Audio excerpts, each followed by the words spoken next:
Hi everyone, in front of me I've got VIVO iQOO Z10 and let me share with you how to update the apps on this device.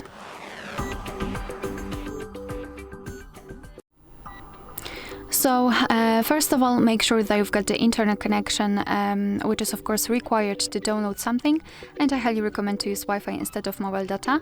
And the second thing is that you will be able to follow all of my steps if you've got your Google account added to the device.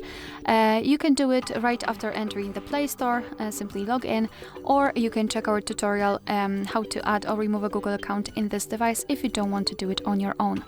So let's enter the Play Store. And now we have to tap on the circle in the right upper corner. Now let's tap on Manage Apps and Device and tap on Manage. Here we have to tap on Updates Available, and as you can see, this is the list of the apps which we can update. If you want to, you can mark all of them. If not, simply 2 or 3, it's up to you. I will update Google, Calendar and Meet. Just mark the options and then tap on this update icon in the right upper corner. Now your device will download the updates, and after that they will be successfully installed and automatically updated. Alright, so that will be all. Thank you so much for watching. Please hit the subscribe button and leave the thumbs up.